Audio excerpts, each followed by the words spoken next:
গরমকাল মানেই তো আমের রকমারি স্বাদ, কিন্তু আমের ল্যাংচা কখনো খেয়েছেন?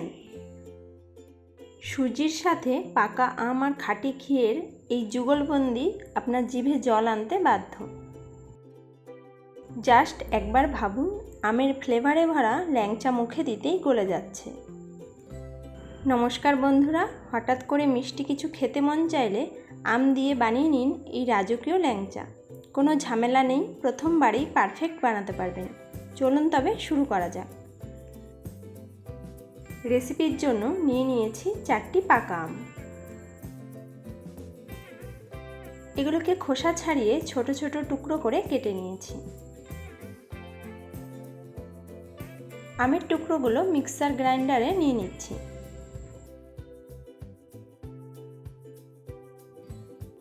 দিচ্ছি 1 কাপ দুধ, কিছুটা পরিমাণ চিনি আর সুন্দর একটা ফ্লেভারের জন্য 2টো এলাচ।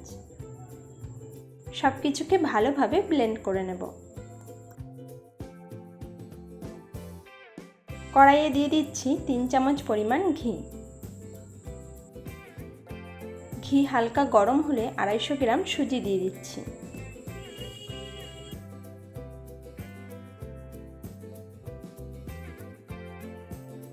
নেড়ে চেড়ে সুজিটাকে ভেজে নেব।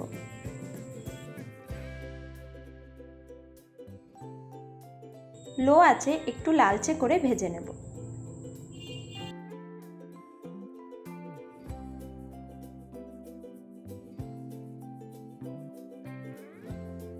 এইবার আমের পাল্পটা দিয়ে দিচ্ছি।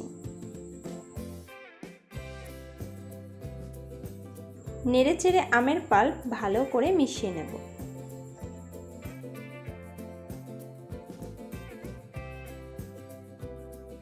এই সময় গ্যাসের ফ্লেম কখনো কমিয়ে কখনো বাড়িয়ে নাড়াচাড়া করে যেতে হবে। দিয়ে দিচ্ছি 2 থেকে 3 চামচ পরিমাণ ময়দা। এটাকেও সবকিছুর সাথে ভালোভাবে মিশিয়ে নেব। একটু ময়দা দিলে মিষ্টির বাইন্ডিংটা খুব ভালো হয়। প্রায় 7-8 মিনিট ক্রমাগত নাড়াচাড়া করে যেতে হবে।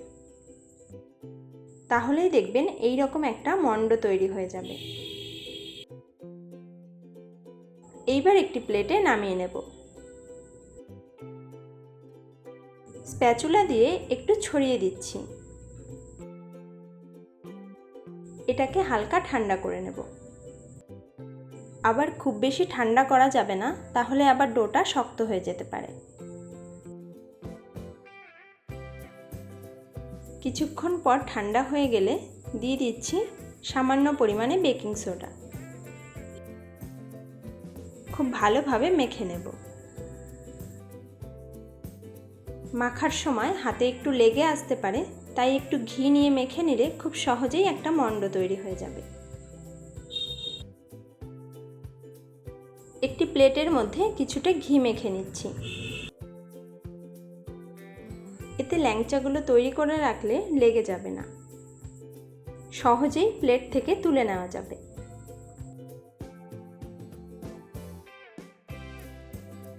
হাতে একটু ঘি মেখে ল্যাংচা তৈরি করে নিচ্ছি।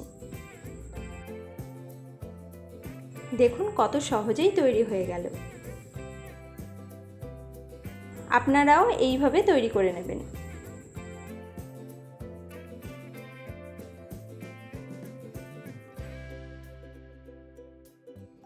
একইভাবে সবগুলোকে তৈরি করে নিয়েছি।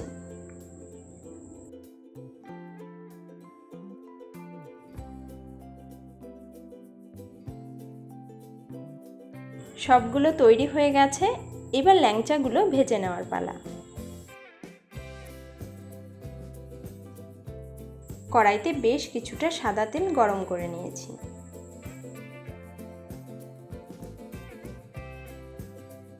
ল্যাংচাগুলোকে ভেজে নিচ্ছি। এক পিঠ হলে আলতোভাবে উল্টে পাল্টে দিতে হবে।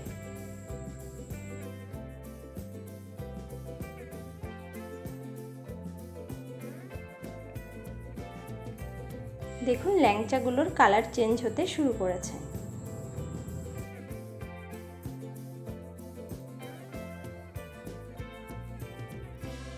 এগুলোকে এমন লালচে করে ভেজে তুলে নিতে হবে।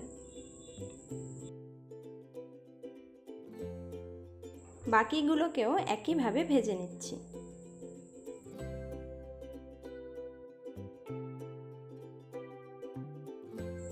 সবগুলোকে সুন্দরভাবে ভেজে নিয়েছি। এবার চিনির রস তৈরি করে নেব।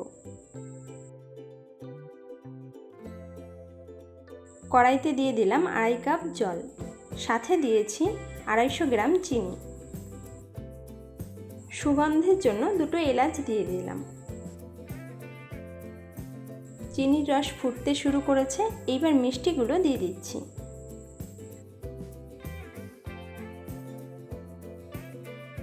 চিনির রসে দিয়ে আলতো করে একটু নেড়ে দিতে হবে।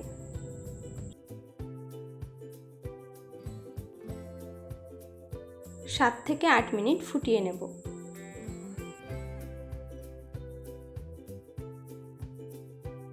দেখুন পাকা আম দিয়ে তৈরি মিষ্টিগুলো এখনই কতটা লোভনীয় লাগছে।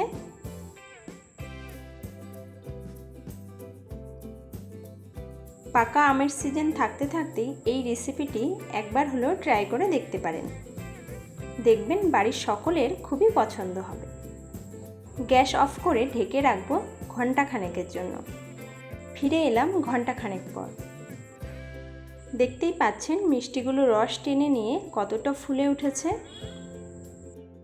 হাতে সময় থাকলে আরও কিছুক্ষণ ভিজিয়ে রাখতে পারেন, তাতে এগুলো আরও বেশি নরম হয়ে যাবে।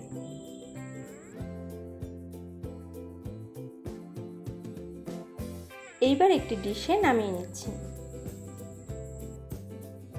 তাহলে আর দেরি কেন, এই আমের মরশুমে চটপট বানিয়ে ফেলুন সুজি আর পাকা আমের এই রাজকীয় ল্যাংচা।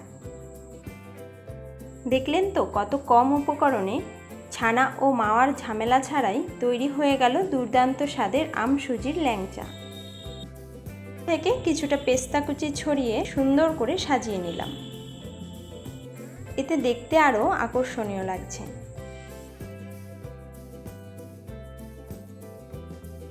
প্রথমবার বানালেও যে এটা একদম পারফেক্ট হবে সেই গ্যারান্টি আমি দিচ্ছি। মিষ্টির দোকান থেকে তো কতই কিনে খান, এবার নিজের হাতে এই দুর্দান্ত স্বাদ তৈরি করে প্রিয়জনদের চমকে দিন। দেখতেই পাচ্ছেন মিষ্টিগুলো কতটা নরম ও রসালো হয়েছে। মুখে দিলেই মিলিয়ে যাবে।